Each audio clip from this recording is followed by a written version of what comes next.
أعمالنا من يهده الله فلا مضل له ومن يضلل فلا هادي له.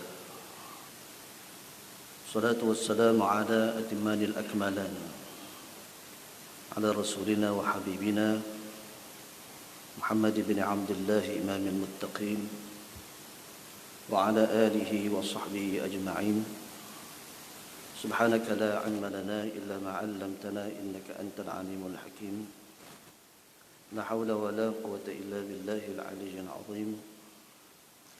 رب اشرح لي صدري ويسر لي أمري واحلل عقدة من لساني يفقهوا قولي. اللهم انفعنا بما علمتنا وارزقنا فهم النبيين وحفظ المرسلين وإلهام الملائكة المقربين برحمتك يا أرحم الراحمين. Alhamdulillah, bersyukur pada Allah Subhanahu wa taala. Pada malam ini diberikan kesempatan oleh Allah Subhanahu wa taala untuk duduk dalam rumah Allah Subhanahu wa taala, untuk duduk dalam majlis ilmu. Setelah sekian lama kita tidak duduk di majlis-majlis kuliah.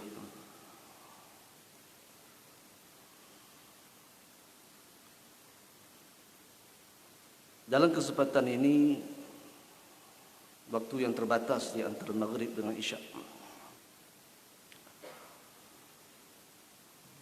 saya ingin memberikan sedikit di antara doa yang Nabi sallallahu alaihi wasallam ajarkan kepada kita di musim PKP, lockdown. Di antara Nabi yang disebut oleh Nabi sallallahu alaihi wasallam itu Nabi yang pernah di lockdownkan, dan kita pernah di lockdownkan. Nabi pun pernah di lockdownkan, yaitu Nabi Yunus alaihi salam. Begitu Nabi sallallahu alaihi wasallam menyatakan da'watu dhinnun idza da'a huwa fi batni hut la ilaha illa anta subhanaka inni kuntu minadh dhalimin. Fa innahu lam yad'u biha rajulun muslim fi syai'in qatt illa istajaba Allah lahu. Maksudnya ialah doa Zinnun, Nabi Allah Yunus alaihi salam. Ketika mana dia berdoa kepada Allah Subhanahu wa taala di dalam perut ikan nun, fi bati hut. Hut ni ialah paus, ikan paus. Itu la ilaha illa anta subhanaka inni kuntu minadh dhalimin. Nabi kata fa innahu lam yad'u biha rajulun muslim. Sesungguhnya tiadalah berdoa dengan doa tersebut oleh seorang lelaki yang muslim. Fi syai'in qat, dalam satu apa perkara pun, illa istajaba Allahu lahu, melainkan Allah pasti akan memustajabkan baginya. Ini doa Nabi Yunus alaihi salam ketika mana berada dalam perut ikan nun, perut ikan paus. Nabi Yunus alaihi salam di lockdownkan oleh Allah Subhanahu wa taala, berada lama, dalam setengah riwayat mengatakan 40 hari. Berada dalam ikan, bayangkan tuan-tuan, berada dalam perut ikan. Mungkin nak bernapas pun payah. Diajar oleh Allah dengan doa la ilaha illa anta subhanaka inni kuntu minadh dhalimin. Tiada Tuhan melainkan Engkau, Maha suci Engkau, sesungguhnya aku di kalangan orang-orang yang zalim. Sebab itulah musim-musim begini, kita lockdown ini, perbanyakkan mengucap la ilaha illa anta subhanaka inni kuntu minadh dhalimin. Dan Allah Ta'ala menyebutkan sekiranya Nabi Yunus itu laula kana minal musabbihin lalabitha fi batnihi ila yaumiddin. Sekiranya Nabi Yunus tidak di kalangan orang-orang yang bertasbih kepada Allah, mengucapkan la ilaha illa anta subhanaka inni kuntu minadh dhalimin, la labitha fi batnihi ila yaumiddin. Nescaya dia akan kekal duduk dalam perut ikan nun itu sehingga hari kiamat. Tapi dengan sebab berkat dia bertasbih kepada Allah Subhanahu wa taala, mengucapkan la ilaha illa anta subhanaka inni kuntu minadh zalimin, Allah Taala menyingkatkan masa dia. Taklah sampai ke hari kiamat, tapi Allah Taala menyingkatkan masanya, akhirnya dimuntahkan oleh ikan tersebut. Begitulah maknanya kita berada dalam suasana begini, maka hendaklah kita mengucapkan doa-doa tersebut ataupun sentiasa muhasabah diri, istighfar dan sebagainya. Itu yang sepatutnya kita buat. Jangan kita banyak komen sangat. Kalau banyak komen ni, kita pun orang-orang yang atas terpening kepala.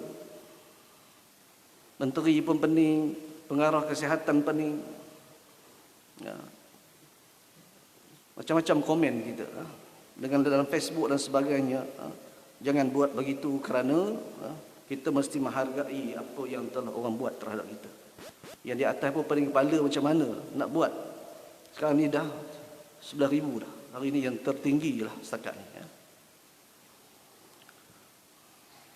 Okeylah, kita berbalik kepada kuliah kita,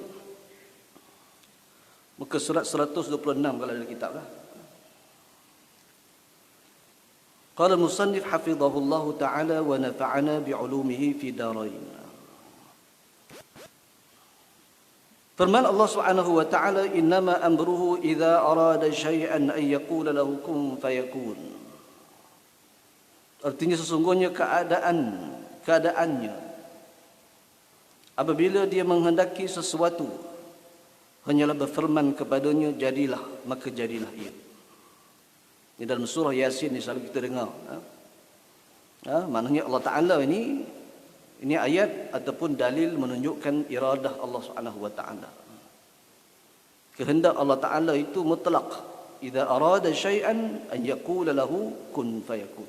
Sekiranya Allah menghendaki sesuatu, dia akan mengatakan, berfirman saja kepada makhluknya, kun, jadilah, fayakun, maka terjadilah ia. Ini dalil kepada iradah Allah Subhanahu wa ta'ala. Kita masih perbahasan mengenai dalil naqli. Dalil ini disebut oleh Allah Ta'ala dalam Quran ataupun hadis mengenai dengan sifat-sifat Allah Subhanahu wa ta'ala. Kemudian firman Allah Subhanahu wa ta'ala, wa idza aradna an nuhlika qaryatan amarna mutrafiha fafasaqu fiha fahaqqa 'alayha al-qawl fadammarnaha tadmira.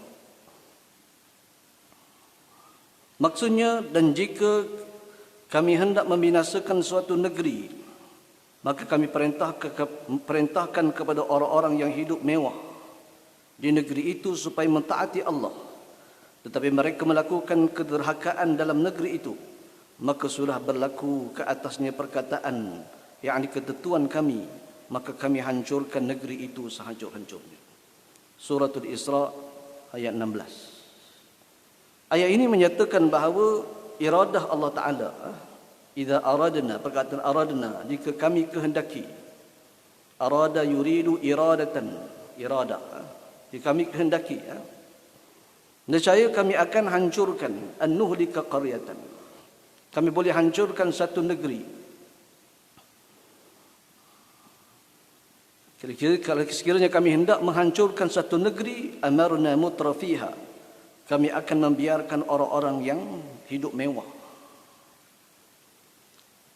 Kami biarkan orang yang hidup mewah.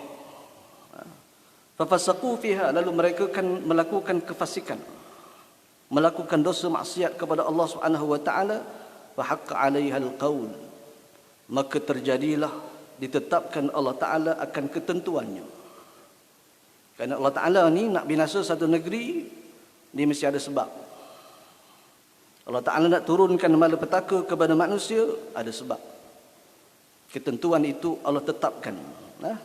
Fadammarnaha tadmira, maka kami hancurkan negeri itu sehancur-hancurnya. Ayat ini menyebutkan bahawa dipanggil asbabu ahlakil umam, sebab-sebab kebinasaan umat. Umat-umat ini Allah Ta'ala binasakan, di antaranya bila ada orang kaya, dia bermewah-mewah dengan kekayaan dia.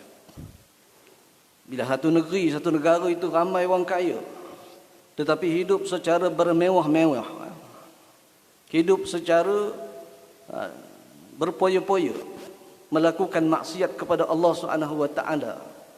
Amarna mutrafiha, kami akan membiarkan orang-orang yang mewah itu fafasaqu fiha, lalu mereka melakukan kefasikan, buat dosa kepada Allah taala dengan kemewahan yang Allah berikan itu. Fadammarnaha tadmira, lalu kami akan binasakan mereka dengan sebinas-binasanya. Maknanya ialah di antara ketentuan Allah, sunnatullah 'alal mujrimin. Sunnah Allah terhadap orang-orang berdosa itu ialah bila ada masyarakat, di kalangan masyarakat dalam dunia, dalam negara itu, dia ada kemewahan yang melampau tetapi melakukan kefasikan. Ini yang berlaku terhadap negara-negara. Kita pun ada juga, tapi nak tengok negara-negara yang mewah ni mana? Negara Arab yang kaya raya, hasil minyak yang kaya raya dan sebagainya, tapi lebih suka untuk membeli kelab-kelab bola. Ini musim bola ni, sebab bola lah. Palestin tak dihirau oleh mereka. Rakyat Palestin tak dibantu oleh mereka. Tapi sibuk dengan benda-benda lain. Ini tanda kemusnahan. Allah Ta'ala nak menyatakan tanda kemusnahan satu negeri itu dengan cara itu. Kaya tak jadi masalah kalau sekiranya saling bantu-membantu. Itu yang disuruh dalam Islam.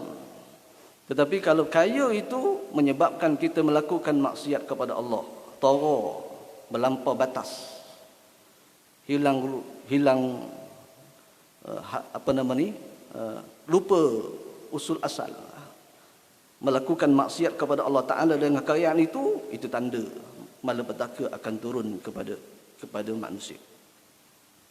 Banyak benda lah, di antaranya ialah bila adanya khianat di kalangan masyarakat yang banyak melakukan khianat, itu juga tanda. Itu Nabi SAW menyebutkan, idza aradallahu biqaumin khairan walla alaihim hulama'uhum wa qada bainahum ulama'uhum wa idza aradallahu biqaumin nama'an razaqahumus samahah wal 'ifaf wa idza aradallahu iqtita'an fataha 'alaihim babal khiyanah. Maksudnya ialah apabila Allah Ta'ala nak menghendaki satu kaum, satu masyarakat yang baik, satu golongan yang baik, satu kaum itu kebaikan. Bila Allah Ta'ala nak satu kebaikan kepada satu kaum, walla 'alaihim hulama'uhum, nescaya akan diberikan kepimpinan itu, diberikan kepada orang-orang yang halim, orang yang penyantun, orang yang baik. Diberikan kepimpinan pada orang yang baik. Itu tanda Allah Ta'ala berikan kebaikan. Wa qada bainahum ulama'uhum, dan ulama mereka memutuskan urusan-urusan mereka. Ulama main peranan, tuan-tuan. Ulama yang memutuskan keputusan-keputusan.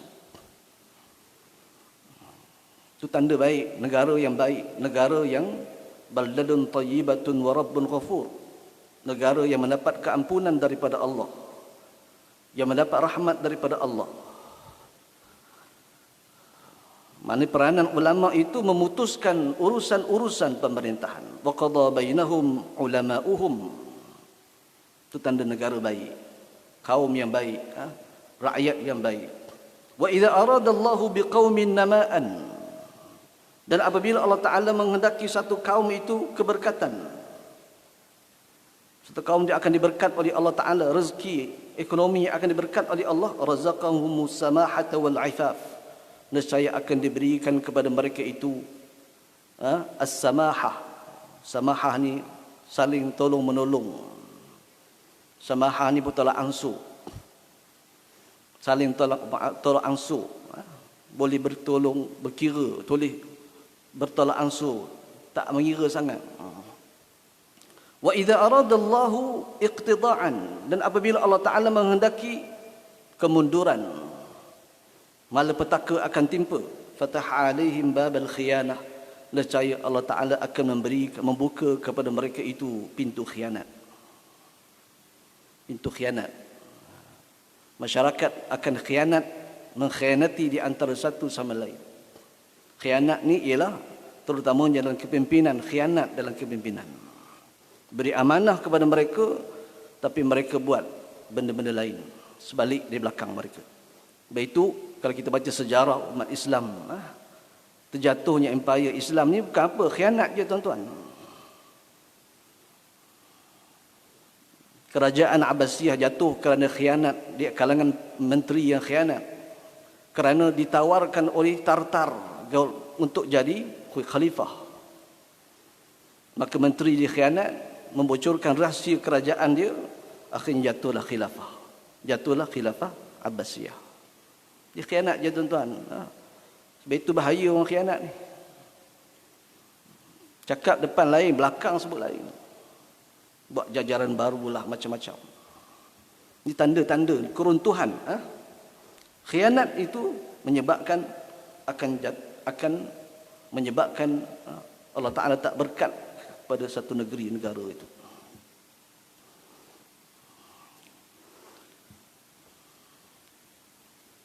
Kemudian firman Allah Subhanahu wa taala, yuridullahu liyubayyana lakum wa yahdiyakum sunanal ladzina min qablikum wa yatuba 'alaikum wallahu alimul hakim. Wallahu yuridu an yatuba 'alaikum wa yuridu alladhina yattabi'una asy-syahawati an tamilu mailan 'azima. Yuridullahu an yukhaffifa 'ankum wa khuliqal insanu dha'ifa. Maksudnya ialah Allah hendak menerangkan hukum syariatnya kepadamu dan menunjukkan kepadamu jalan-jalan yang sebelum kamu, yakni para nabi dan salihin, dan hendak menerima taubatmu, dan Allah Maha mengetahui lagi bijaksana, dan Allah hendak menerima taubat kamu sedang orang-orang yang mengikuti hawa nafsunya bermaksud supaya kamu berpaling jauh-jauh daripada kebenaran. Surah An-Nisa ayat 26 hingga 28. Ayat ini sebenarnya kait dengan cerita sebelumnya mengenai dengan hukuman Allah terhadap perkahwinan. Allah menetapkan perkahwinan, cara-cara perkahwinan, syariat, disyariatkan berkahwin. Kemudian disusuli dengan yuridullahu liyubayyina lakum. Allah menghendaki. Jadi menghendaki itu ialah iradah. Perkataan yuridu itu, arada yuridu itu, itulah menunjukkan iradah Allah Ta'ala. Yuridullahu liyubayyina lakum. Allah Ta'ala menghendaki supaya menerangkan bagi kamu. Menerangkan bagi kamu syariat dia. Syariat mengenai dengan perkahwinan itu. Wa yahdiyakum sunanal ladzina min qablikum, dan menunjukkan kepadamu sunnah-sunnah perjalanan orang-orang yang sebelum daripada kamu, para nabi, para salihin dan sebagainya. Mereka juga diberikan syariat-syariat. Cuma syariat mereka lain, kadang-kadang berlainan dengan syariat Nabi kita sallallahu alaihi wasallam.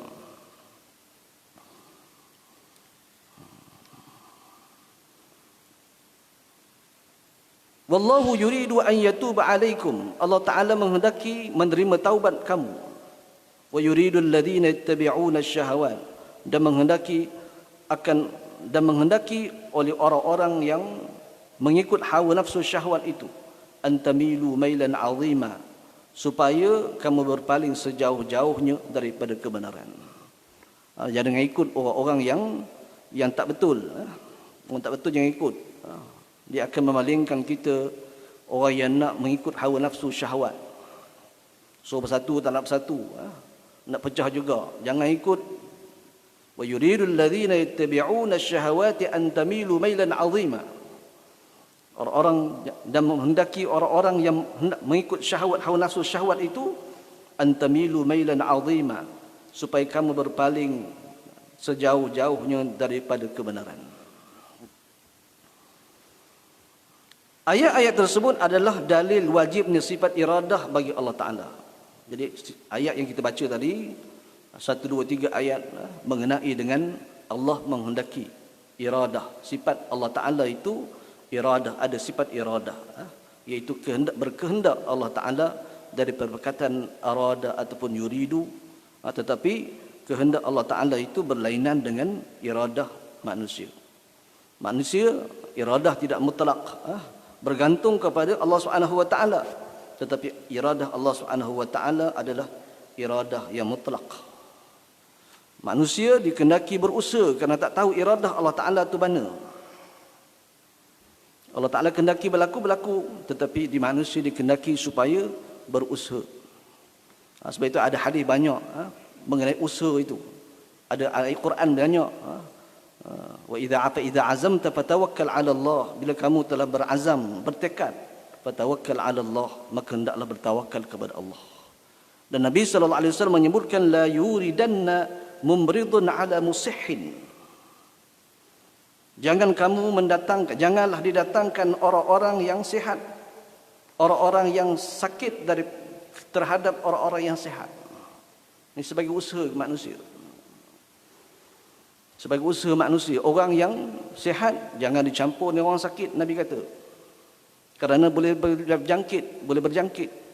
Itulah kuarantin. La yuridanna mumridun 'ala musihhin. Kena ada usaha. Iradah Allah Taala kita tak tahu. Allah Taala nak apa kita tak tahu. Tapi manusia hendaklah berusaha. Sebab itu kalau vaksin tu tuan-tuan, kena vaksin lah. Janganlah duk ketekak, degil sangat. Macam-macam alasan tak nak vaksin apa semua. Vaksin lah tuan-tuan.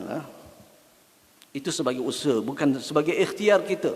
Ikhtiar tidak memberi bekas, tapi sebagai ikhtiar kita sebagai hamba tak tahu apa kehendak Allah Taala kepada kita, maka hendaklah kita buat usaha.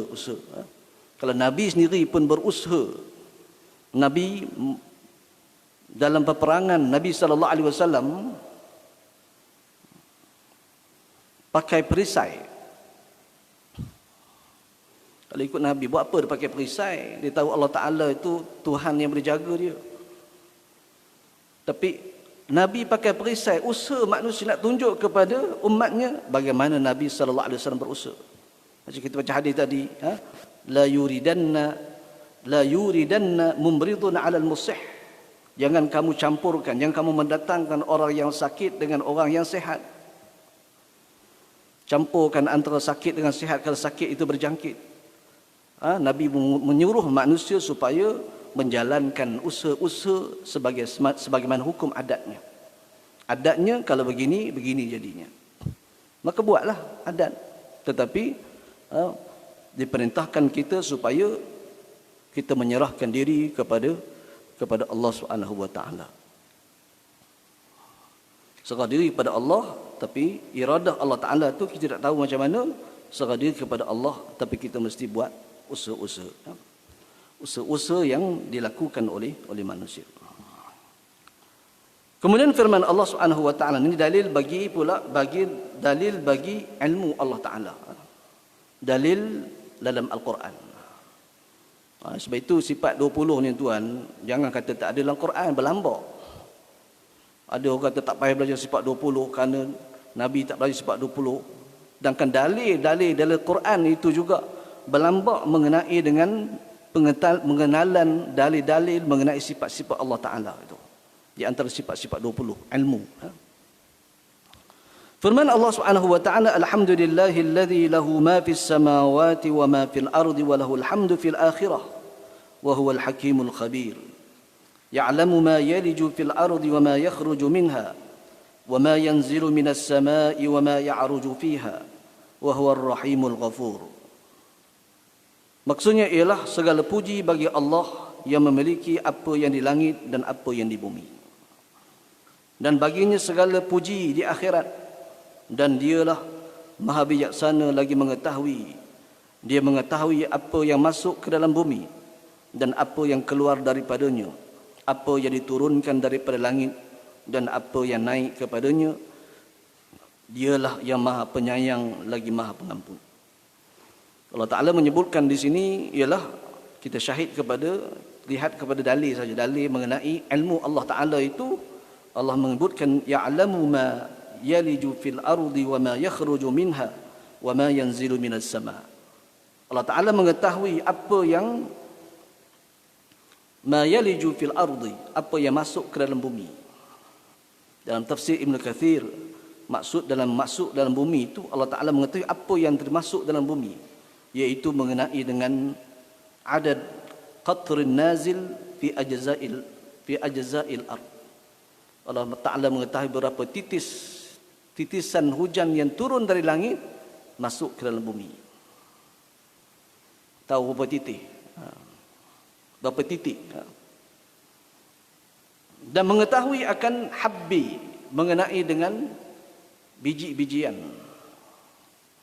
yang tertanam di bumi. Biji benih, berapa banyak biji benih yang tertanam di bumi. Itu maknanya ya'lamu ma yaliju fil ard. Dia mengetahui akan, Allah Ta'ala mengetahui apa yang tertanam di bumi, wa ma yakhruju minha, dan apa yang keluar daripada bumi. Tumbuh-tumbuhan yang keluar, yang terbit daripada bumi, ditahu oleh Allah Ta'ala berapa banyaknya, bagaimana caranya, bilangannya, caranya, sifat-sifatnya, semua diketahui oleh Allah. Wa ma yanzilu minas sama, Allah Ta'ala mengetahui apa yang diturunkan daripada langit. Min qatrin, daripada hujan-hujan.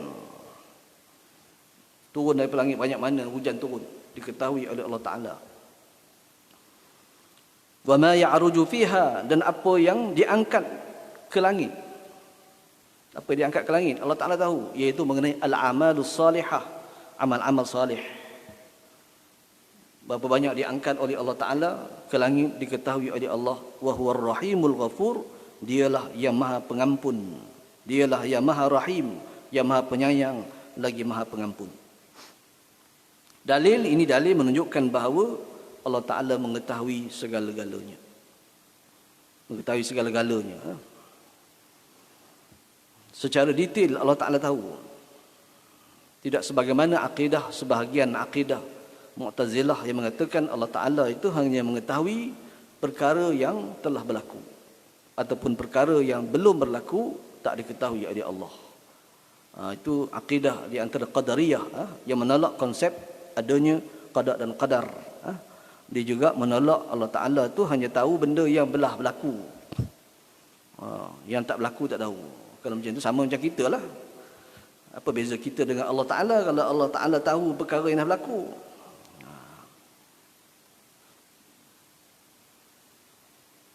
Kemudian firman Allah Subhanahu wa taala, ya'lamu ma fis samawati wal ard wa ya'lamu ma tusirruna wa ma tu'linun wallahu alimun bidzatis sudur.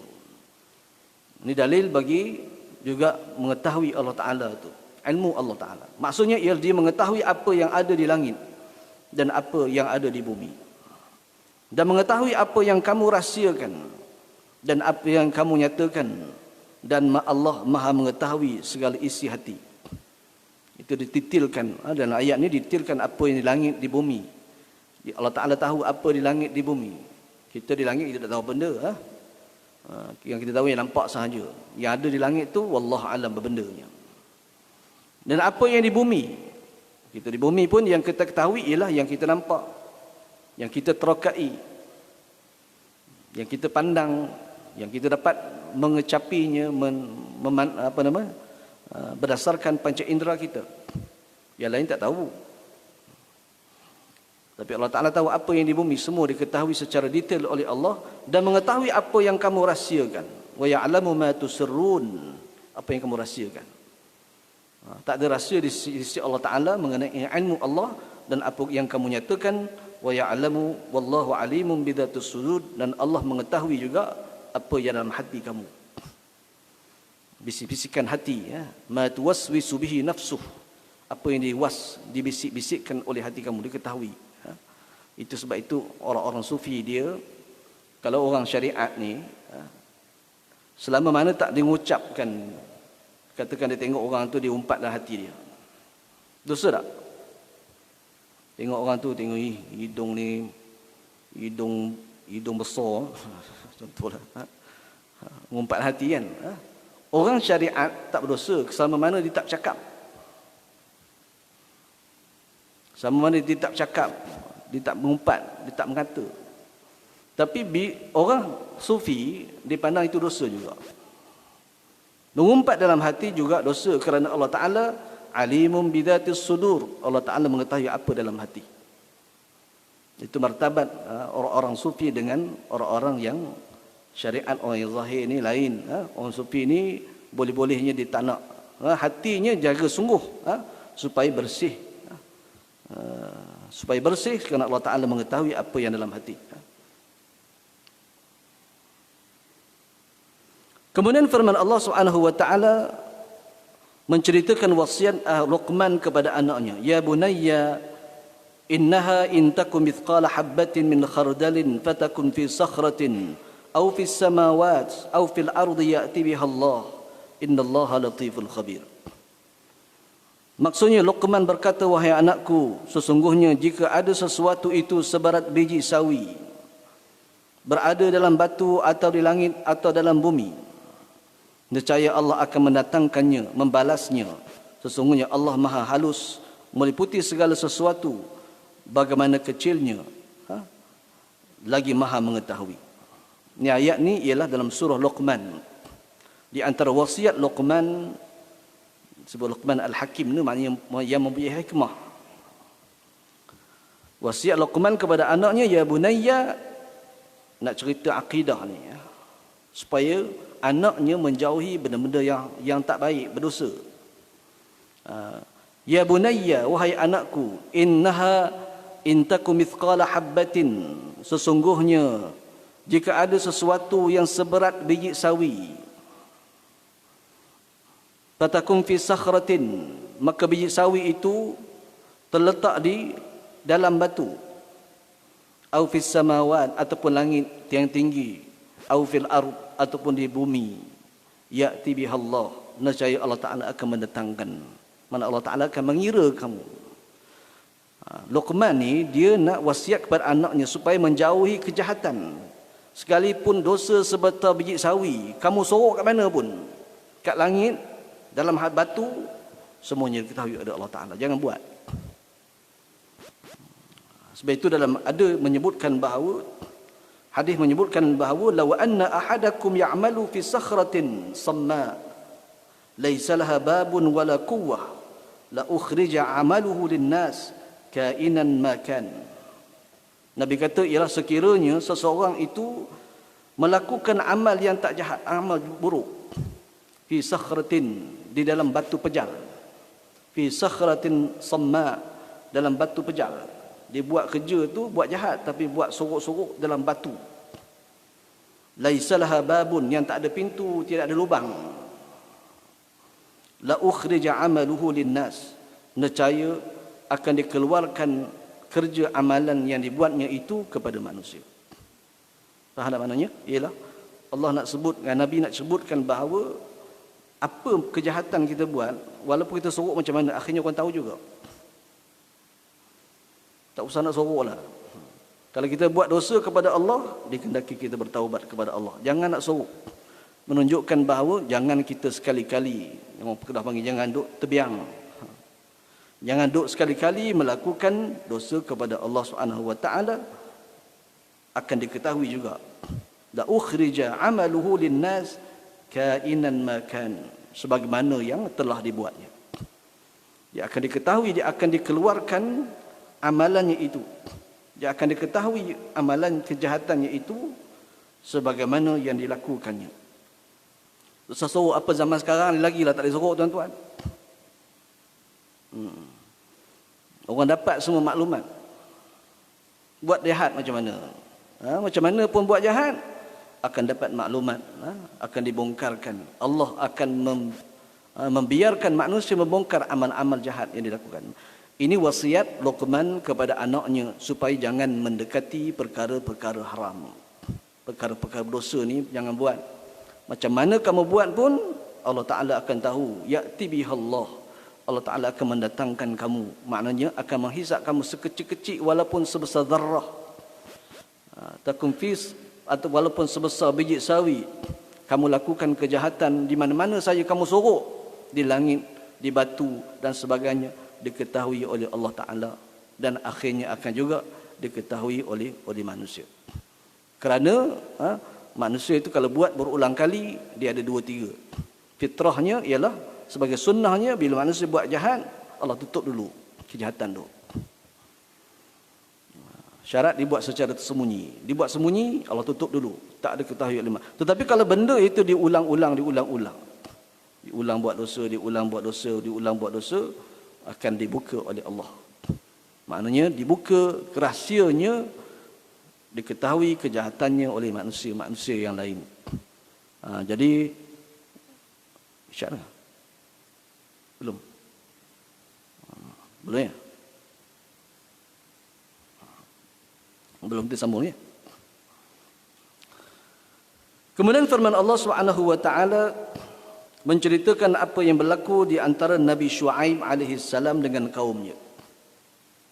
Qala al-mala'u alladhina istakbaru min qaumihi lanukhrijannaka ya Syuaib walladhina amanu ma'aka min qaryatina aw lata'udunna fi millatina qala awalau kunna karihin قد افترينا على الله كذبا إن عدنا في ملتكم بعد إذ نجانا الله منها وما يكون لنا أن نعود فيها إلا أن يشاء الله ربنا وسع ربنا كل شيء علما على الله توكلنا ربنا افتح بيننا وبين قومنا بالحق وأنت خير الفاتحين.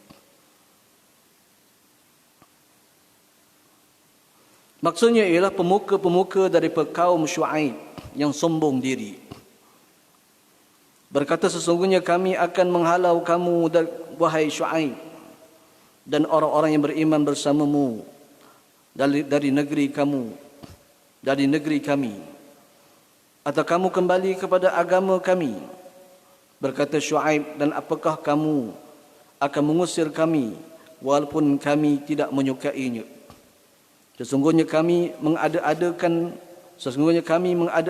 pembohongan yang besar terhadap Allah.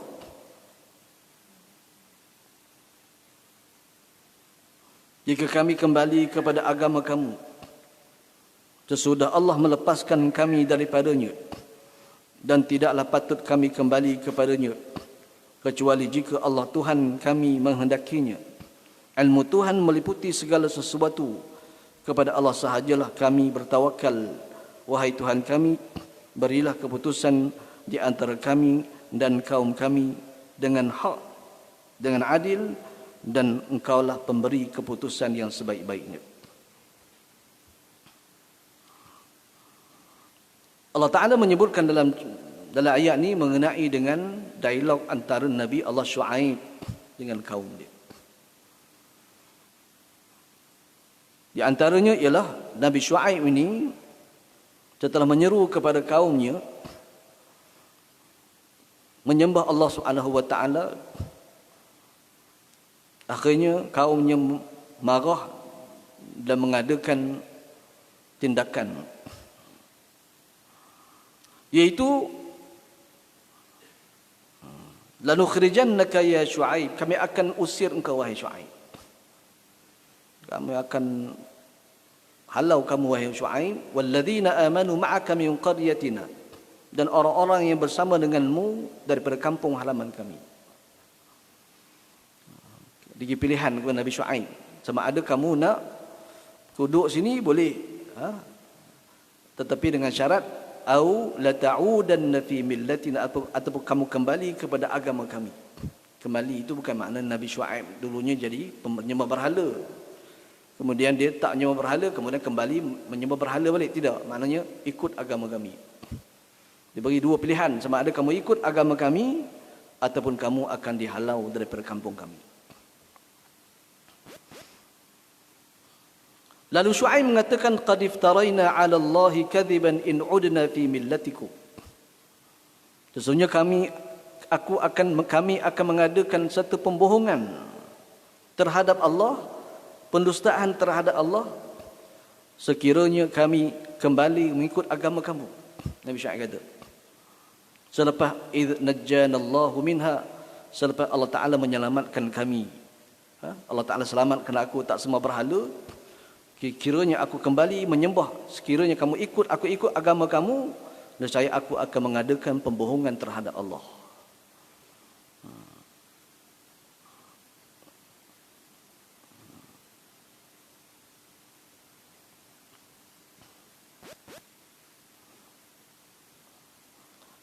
Dan dia mengatakan wa ma yakunu lana an na'uda, dan tidak patutlah kami kembali kepada kamu, kepadanya, illa an yasha Allahu rabbuna, melainkan sekiranya Allah menghendaki Tuhan kami. Ini kalimah ini ialah nak menunjukkan ialah iradah Allah Taala, illa an yasha Allah, kecuali Allah Taala kehendaki. Wasi'a rabbuna kulla syai'in ilma. Ini sifat yang kedua, wasi'a rabbuna, dan luaslah Tuhan kami ala kulla syai'in ilma. Mana Allah Taala itu, ilmu Tuhan itu meliputi segala sesuatu. Ini dalil menunjukkan bahawa sifat ilmu Allah Taala, wasi'a rabbuna kulla syai'in ilma. Tuhan kami ini meliputi pengetahuannya akan tiap-tiap sesuatu.